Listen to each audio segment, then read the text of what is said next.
There we go. Well, good afternoon, everyone. Thank you for joining today's working group session.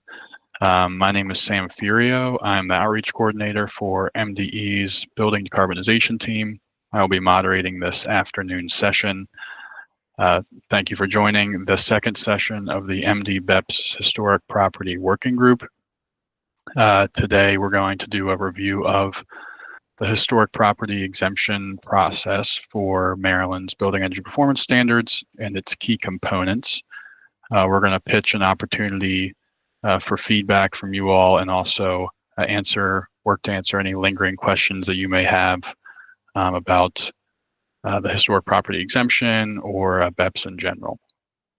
And so today we are showing the new BEPS portal version 2.0. I believe the last time this group met was at the mid-December of last year. And so there's been some exciting updates on the BEPS front. We have a new BEPS portal and new covered buildings list available that we will review with you all today. And so via this new portal, you can access your unique building identifier, as we call it, or it's a UBID, and submit various forms, including the historic building exemption request. And as I mentioned at the end of this presentation, we will be doing a Q&A session as time allows. Before we get started, I've got a few folks here to assist with today's session I'd like to introduce. First things first, we've got Dr. Decarb in the house. Dr. Zach Rizzola is here to assist with a demo later on, and also some BEPS questions. There he is, just turned his video on. Thanks, Zach. We've also got Carrie Jones and Elizabeth Hughes with the Maryland Historical Trust within the Maryland Department of Planning. So they're here to assist in Q&A at the end of the session as well. And then we've also got Becky Price with the Maryland Energy Administration's Clean Buildings Hub, who is going to talk about some opportunities for feedback from working group attendees at the end of this presentation. So thank you all for joining. Appreciate your help. As per usual, this session will be recorded and uploaded to the MDE BEPS YouTube playlist. All materials shared during today's webinar will be posted in the video description when that video is uploaded. So we will share a link to the slides in the description of the video after it is posted to the YouTube channel. And additionally, if you've joined one of our working groups or webinars before, you probably know that the chat feature is disabled. If you have questions for us for that Q&A portion, you can submit them in the Google Meets Q&A feature, which you can find at the bottom right-hand corner of the screen. It no longer looks like a circle. Oh, it looks like, I think the symbol's actually changed. It's no longer circle, triangle, square. It looks like 9 dots in a square. If you click on that, it says meeting tools, you can get to Q&A. They changed something up on me. So click there and you can get to the Q&A feature, and we'll work to address those at the end as time allows. All right, so without further ado, let's go ahead and get started. So first things first, if you require a more in-depth overview of BEPS than what we discussed today, we would point you to a myriad of resources that are currently available on the department's BEPS website. You can access the website by searching Maryland BEPS in Google. That's one of the fastest ways to get there. We'll also drop the link in the chat. Thank you, Zach. So that'll get you right to the website as well. If you'd like to be added to our email list, which I would highly recommend, we'll be sending out the latest updates on the regulation through that email list, and also it'll let you interact with working groups like this one. You can sign up through that BEPS website as well by clicking on the image sliders right when you land on the page, and the working group update sign up the image slider looks like the one on the right-hand corner of the screen. So Zach's also perfect timing, dropping the sign up link for that in the chat. And I'd encourage everyone to join our subscriber lists. Additionally, You can access the YouTube playlist via the BEPS website. The image slider for that playlist looks like the image on the left side of the screen, in case you want to recap previous sessions of this working group or other working groups that we're running for BEPS. And perfect timing, thank you, Zach. So it's been a few months since our first session of this working group. So just wanted to recap why we're gathered here today for this session. What's the purpose of this working group?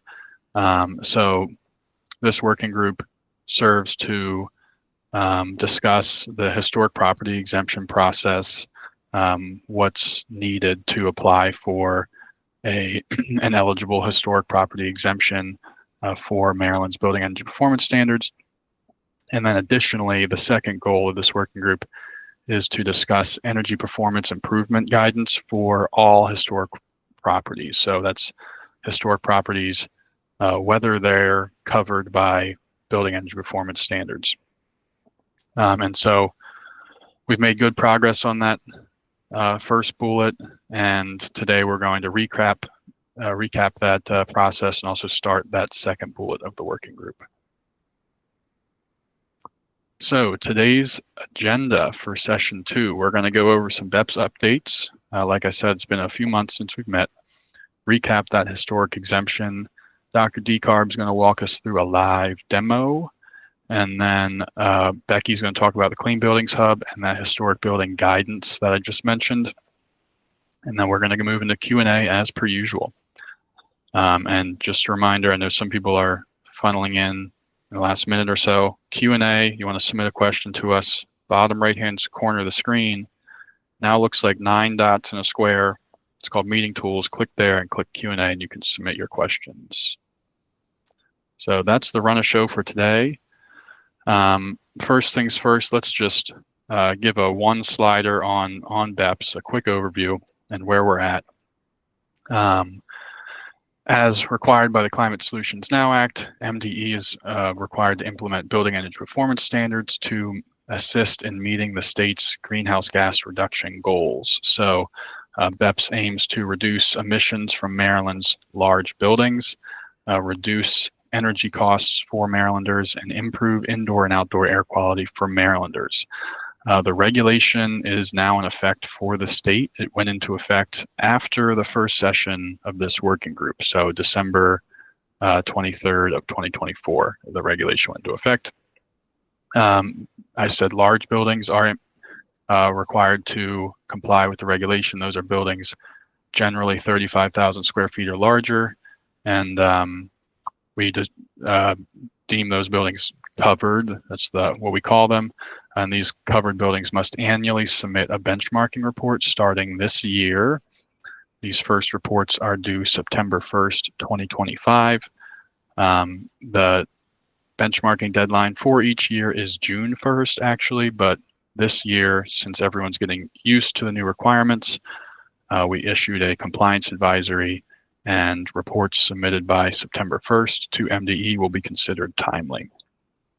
And then 5 years down the road, after this initial benchmarking phase, building owners will need to start meeting phased emission standards in 2030 or pay for excess emissions. So that's BEPS in one slide. Again, if you need a refresher on the regulation, I'd point you to that BEPS YouTube playlist and also the BEPS website, which Zach just dropped links in the chat for. So, but today we're discussing specifically historic buildings and the exemption and flexibilities that are available for historic buildings within the regulation. So just want to recap with you all the historic building exemption language that is available in the regulation today. And it reads, a building or space within a building individually designated as a historic property under federal, state, or local law, separate and apart from a building's inclusion in a historic district. So that buildings that fall under that definition can apply for a total exemption from the regulation.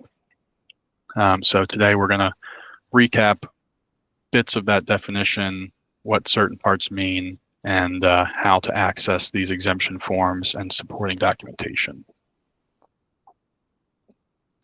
So a little bit deeper into that definition, what do these points mean, specifically the federal, state, and local law designations? So for that federal law individual designation, this would apply to individual buildings on the National Register of Historic Places.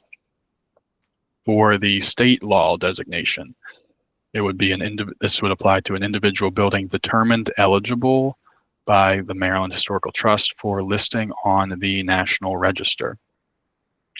And then local law, that designation would look like an individual designation from a local jurisdiction's proclamation or law, being either a city or county government. So that's a little bit of a deeper dive into those different jurisdictional designations and what documentation would look like for each one. And so with that, we're now going to move into the demo portion of today's webinar, and I will to hand this off to Dr. Decarb to run you all through the new BEPS portal and historic forms and supporting documentation. Take it away, Zach, whenever you're ready. Great. Thanks, Sam. And I'm going to share my screen.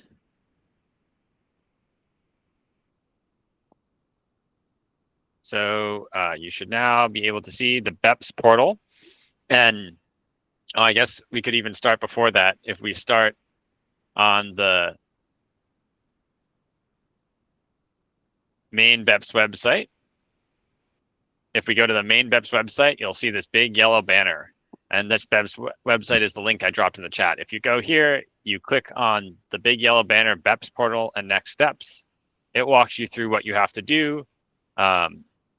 But I want to get exemption. And so you're going to actually go to the Enter portal and click here. And that's going to take you to the actual BEPS portal itself. And so once you're in here, close out the other tabs, you can log in, and you will, if you are submitting an exemption request, you're going to have to actually create a login. It'll normally say login up here or register. I didn't show that, but it's pretty standard. Just a couple of pieces of information about you. And then when you come here, you're actually going to be searching through here and looking for your building. So let's say I want to look for a building. And again, I'm going to just use, I always use Montgomery Park where MDE is located, 1800 Washington. And it's Washington Boulevard, but we found in most places, as long as you just do the start of the address, that's going to do you pretty well. So I'm able to look up here on the BEPS portal, even without logging in, and find a listing for 1800 Washington Boulevard. Got a lot of info on here, so it has the address. In Baltimore City, it's really fun. We've got even the neighborhoods listed. That's something with how Baltimore City does it. And we have best guesses based on tax data of the primary use type and gross floor area. These, again, for most buildings, we're here for historic buildings, so this is not going to apply as much. But for most buildings, we don't even, these may be wrong, and that's okay. You'll fix it when you do your benchmarking in Portfolio Manager, but this is kind of a good check. And when you're here, if you need to confirm what your building is, you can actually click on this number. This is the UBID, the Unique Building Identifier. This is unique to every building in the portal, and it's unique actually to any building in the world in essence, because it's based on the actual footprint of the building in the world. When you click on this, it'll take you to a map, and you can actually see which building we're focusing on here in the box. And it's generally going to give you a sense of the actual building itself that we're talking about. So you can always confirm that you're applying for the right building. But that's the UBID lookup. But say we confirm this is the building and I'm applying, for example, I want to say that this building is historically, I'm the building owner and I know this is a historic building and I want to apply for exemption. You click on this blue clipboard icon and it's going to take you, again, if you haven't registered, it'll require you to register. but no forms have been submitted, but I can now go and add a new form. And when I go to add a new form, you'll come here, and this kind of form is a categorical exemption. So you see actually historic building is the first on the list, but there's some other exemptions as well we've reviewed in separate working groups on exemptions. But again, we'll go to the historic building exemption. And this is where it's going to pre-fill the building information, and then you need to fill in the primary contact information for the person submitting the request, as well as other relevant name information, such as the building owner's information. And then in all cases, the building is going to be listed, so you're good. And then you're going to provide a detailed description of why this building qualifies as a historic property. As the regulation requires, it's individually designated under federal, state, or local law, and how the attached documentation shows this. And so we'll actually show in a minute a little bit more of the documentation that you can be submitting to support this for your specific buildings. But you'll just write here just a little bit. It can be a few sentences just explaining what documentation you're attaching and why you're using it for your submission. And then you'll go here, submit your attachments. You can submit up to 5 attachments. And then when we're happy, you check the box, you verify it's true and best, you sign your name, you print your name, sign it. Print is funny when I say when you're typing it now, but type your name, sign it again with that. Select your affiliation. Are you an authorized representative of the building owner? Are you the manager of the building? Are you the owner itself? Someone that works for the company, the superintendent, a contractor provider, or other? And fill that out and click submit. And you'll get an email to the primary contact email saying we've received your form. And the department will start to go and review all those requests. And we'll follow up individually as necessary. But if you've gone and done that, that's kind of the core of what you need to do. If your building is a covered building in terms of it's 35,000 square feet or above, generally that's the threshold. There's a little bit more if you've got shared metering, but if you're a covered building and you are not listed here on this list, when you go look it up, you actually do have to first go and click right up the top here to submit a request to add the building to the list first. So you're going to go in and provide some basic information about the building and go to Google Maps and actually put a pin in the building and say, this is my building, and put the latitude and longitude in and select the use type and some other information so that we can then add you to the list. And then you can apply, once it's been added to the list, you can apply for exemption. And that 2-step process is just to make sure that we're keeping track of all these buildings, and so that we have everybody clear on who's in and who's out. And so there's no question down the line that you've kind of gone through and done all this work. And once that's happened, you'll actually show, once a determination is made, it will actually show up in the status. You'll see here there are some buildings already determined exempt in the portal. And so that will ultimately, if your submission is good, our team will review it and let you know that it's been determined exempt, and then the status on the portal will change. So it's very clear that your building is what it should be. And I'll also just note that you can go and look at submitted forms after the fact. If you click here, you'll be able to see which forms you've submitted. If you're only doing one, it's really easy. This is a new feature, but it just lets you see for all the buildings you've submitted on what forms you've submitted. And I'll also note, if you're trying to find a building, you can also filter by city, county, zip code, in addition to the address. And also sometimes the property type, but again, these aren't perfect. So just lots of different ways to get the building list down to your building. But again, if you don't see it there and it's over 35,000 square feet, go ahead and submit a new UBID request to get added, and then we'll go through the process of exemption. And I think with that, Sam, I'm done with my live demo. Let me see if I'm missing anything. Oh, while I'm here, we wanted to give, okay, so so let me continue actually a little bit to talk about proving those first 2 categories, the National Register. So if we go back to that exemption. Oops, can't spell. If we go back to our historic exemption, and we're looking here, and so we're trying to show that it's individually designated under a federal law. So that's when the best thing for most of these buildings, if you're federal or state, is going to be using Medusa, which is the historical trust system for looking these up. So I'm going to do a super quick demo, and I'm sure there might be questions, and we thankfully have the experts here on this call, so we can always get to that later on as needed. But if you're going to come here to Medusa, and you can actually go in, and the best way to go is text search, go to architecture, and then you can put in a building. And so we'll try this one here, 1210 West Landville. Oh, that didn't work. Try this again.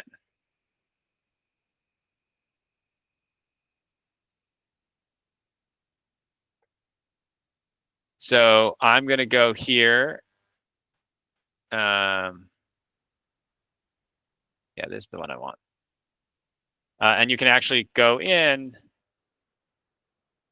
No, that's not it. All right. Well, you can go and find, we're going to just skip to the one I know I want to get to. You'll find a building and say this is the building I found, Cummins Memorial Church, 1210 West Landville Street in Baltimore. And you'll see here that this is saying this is on the National Register of Historic Places. This building is listed. And it says specifically that this is a building. So that is an individually listed building on the National Register. You can go and actually look at this on the National Park Service site as well. They have that listed there as well. And you'll see there's some great information about this building and why it's listed. So that's the key. This is the kind of thing, and you can actually go down and print it, save it to a PDF. This is the kind of thing we want to see for a building listed on the National Register, meaning a federal law designated individually as historic, is this kind of a submission. So you can go search it up, confirm that this is your building and the right information, and attach it to the form. And that's the kind of information we need to see that you are to then have review on our end for a historic exemption. And if you use Medusa, if you're going and doing this search, that's going to be the fastest way to help ensure that your exemption application is processed quickest. Because if you submit this, we know it, we can check it. I mean, we're happy with this. So that's the National Register listed buildings. For the state level ones, it's a little bit different, but it's similar. You're going to go to Medusa as well, and you'll find one. They're called determinations of eligibility. And what this says, this is another one. This is just down the street from us. It's a fire station. And these are determinations of eligibility. It says this building, as Sam had said earlier, this building is eligible to be listed on the National Register of Historic Places, but it maybe hasn't been listed yet. And you'll see here, when this determination of eligibility has been done, Historical Trust will say, yes, this is eligible. You'll find many determinations of eligibility in the records that say not eligible. And so those are not eligible, those are not listed. But if it's been done and it says it's eligible, that's the kind of information we need. And you'll see here, this one is not listed on the National Register, but it has been determined eligible. And it's got some information again about the property and why it's historic, and therefore why it's eligible to be listed. So there's all that information here, and it's been submitted and it's on the portal, or it's on Medusa, and we can confirm that. So that's the kind of thing. Good submission to be putting into the BEPS portal would be a printout of that. It would be attaching that and just writing, this building has been determined eligible by MHT for listing, but it has not yet been listed, nominated for listing on the National Register, but it falls under the state, individually designated under state. And like I said, submit it and we'll review it. So with that is the kind of walkthrough today. You've now seen the BEPS portal, how to get there, how to add a building, how to submit an exemption request for a building. And you do have to go individually if you're working, if you've got multiple buildings in your portfolio that might be this, you do have to do each one individually because the circumstances are unique to each one. And then also showed you how to go to Medusa, which is the historical trust tool to actually where with a lot of the data for the federal and state listings. At the local or county government, there is not a streamlined database for that. So it's on you. If you've got data, a proclamation, other things, that's where you need to maybe put a little bit more information in the text box about the documentation you're submitting and why it qualifies at that level. I'll also note we've had people run into this. There is a character limit here. So if you're writing us an essay, put it in a Word document and attach it. And then just tell us, please see the attached documentation in this description for the information about the building. So with that, I am going to wrap up the live demo, and I'm going to hand it off to Becky to talk about the Clean Buildings Hub. So I'm going to stop presenting, and then Sam, I think, is going to reshare his screen. Yeah. Hey, everyone. Thanks for spending your Thursday afternoon with us. I see the live demo slide. Here we go. Awesome. Hey, everyone. I'm Becky. I'm just going to take a couple minutes to introduce myself because I unfortunately could not make the last working group meeting. I'm over with the Maryland Energy Administration, and just so we're on the same page of what that is, the Maryland Energy Administration is Maryland's state energy office. We have a pretty broad goal of advancing Maryland's clean energy and greenhouse gas reduction goals, which we do through both policy advocacy and analysis and programmatic initiatives, namely by giving out money, so grants, rebates, and we actually do have one loan program. If you're not familiar with us, we have something like 25 different grant programs running right now that span a number of different building types and measures and technologies. So we fund geothermal, we fund on-site renewables, we fund energy efficiency, electrification, kind of you name it in the clean energy space, we probably fund it. So we over at the agency knew that there was a strong need for education on building decarbonization if we're to meet our state climate goals and of course, our BEPS targets. So we decided to prop up an initiative that's kind of the education and resource arm of the agency that we're calling the Clean Buildings Hub, which is committed to helping owners and tenants make investments to reduce energy use, increase efficiency, and reduce on-site emissions of buildings and homes. So we do this by connecting owners, operators, tenants to funding and financing opportunities. That's both the grants that we have over at MEA as well as other financing opportunities and funding opportunities. So utility rebates, federal stuff-ish, local incentives, incentives from other state agencies, et cetera. We also will connect folks to technical assistance. There's a huge ecosystem of nonprofits, businesses, even other state agencies that are providing technical assistance. And we kind of want to be a microphone for that work. And really just being a hub of resources to educate building owners on what's possible. Sometimes when I'm describing the hub's role in the building decarbonization universe, if you will, I use the phrase first mile of technical assistance. So as a state entity, we can't, for example, apply for incentives on a building's behalf. But what we can do is let you know what's out there, point you to what's out there. We also, likewise can't make a hardline recommendation on what systems to swap out. But we can point you to resources that will kind of map that out for you. Just kind of quick ways to get into touch with us. Best way is emailing us, and I'll pop it in the chat after I'm done speaking, building.decarbonization@maryland.gov, kind of a long email. I also really, really highly recommend you sign up for our newsletter that compiles all these resources monthly for a Maryland-specific audience. We don't talk about California, we don't talk about New York, we talk about what is available in Maryland. And I will also pop the link to that in our in the chat box. That's I hear from a lot of stakeholders that it's confusing to keep track of, for example, MEA's grant programs. This is the best way to know when a grant program is online and accepting applications. Next slide. So that's kind of context about who I am and kind of my role in the BEPS universe, and wanted to introduce goal 2 of this working group that Sam teased at the top of the hour. So obviously, as we all know, historic buildings are exempt from BEPS, but we do know there are significant benefits to making investments that increase a building's efficiency and reduce its on-site emissions. We're hoping with this captive audience to kind of convince you all to help us co-create a guidance document for historic properties, regardless of BEPS exemption status, to become more energy efficient and electrify while also meeting preservation goals.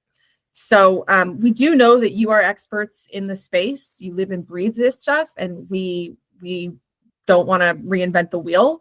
So as a first kind of step, we're asking you if you'd like to submit existing resources that you're aware of to us directly. So whether that's a great fact sheet that explains how a historic building can retrofit its windows, or maybe there's an expert in the field that does a really great job at education that we could phone and kind of get information out of. Kind of you name it, send it to us. All information is good. We'll then kind of sift through that. Put a guidance document draft together for then you all to respond to. Next slide. Yeah, that's kind of just reiterating what I just said. I hope you will be co-creators in this. I think I yield the mic back to Sam. All right. Thank you, Becky. Thanks for being here and for your pitch on the hub and this opportunity for feedback.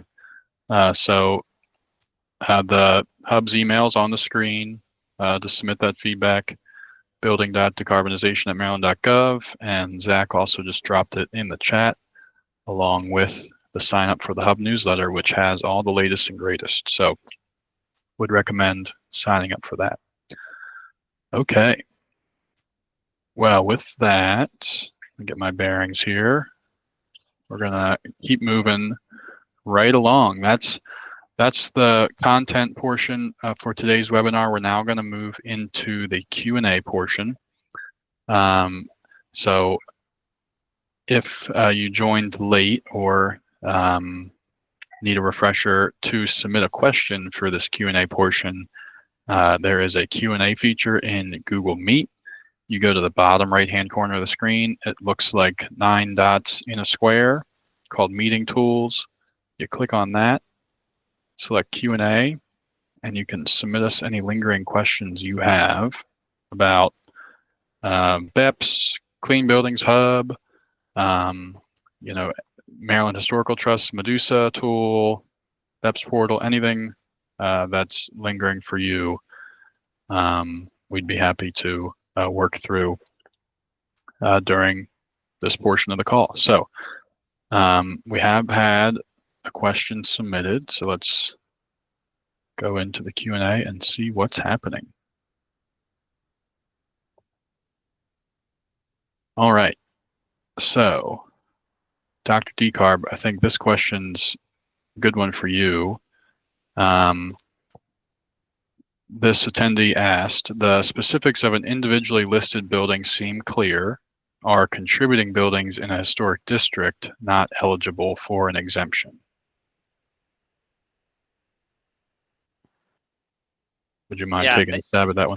Absolutely, yeah. And thanks again to everyone for joining us today. Hopefully this has been helpful to you. I'll just also reiterate, we'll put a recording of this on the website. So if you want to go back, or it goes on our YouTube page. So if you want to go back and walk through doing that exemption, you can follow along afterwards from the comfort of your office or home. But to this question about contributing resources. Contributing resources have not been individually designated as historic buildings, and under the BEPS regulation, they have to be individually designated as historic buildings. And so contributing resources are not eligible for exemption. I'll also add on to that the same kind of clarification too. if you're part of a historic, if your building's part of a historic district, but it has not been individually designated, that once again is not eligible for exemption. So those are a couple of kind of clarifiers just to help maybe clear that up. And actually, Sam, do you think we can skip ahead in the slide just to maybe provide a little bit more information? We have another, we showed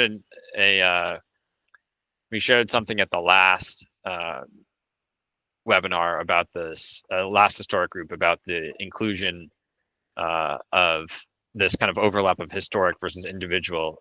Can you jump ahead to the State House, Sam, slide? Just let me see if we have that one.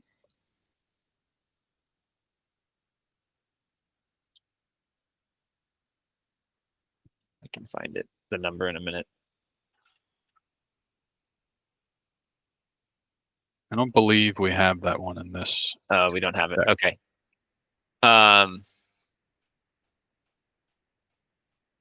You know what? Let me see if I can pull up, just to help you all visualize this. I can pull up from the last time. Get there. So yeah, here I have it now. So I will do a screen share, Sam, if you don't mind. Go for it. So here's a good example. I'll just share this to make it help you clear it. So the Maryland State House is a historic building listed on the National Register of Historic Places. It is individually designated as a historic building.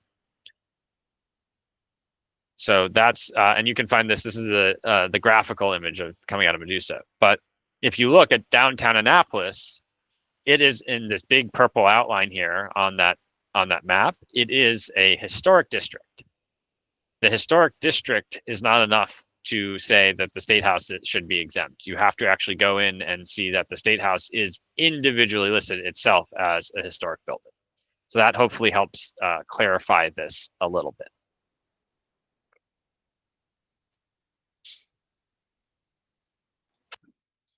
Great. Thank you for that clarity, Dr. DeCarb, and thanks for that question.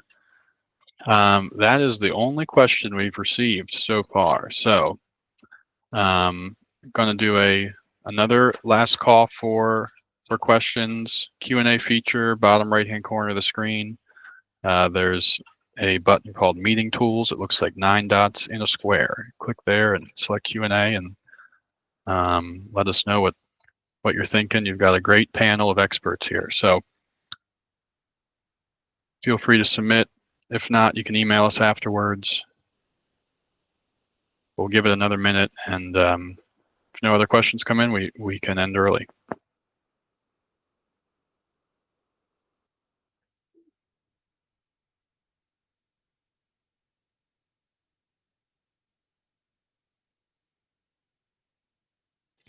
And I also wanted to note real quickly that we just dropped the Medusa Systems link in the chat for you as well. So great tool, interesting to play around with as well. A lot of cool information on there. So feel free to dive into that.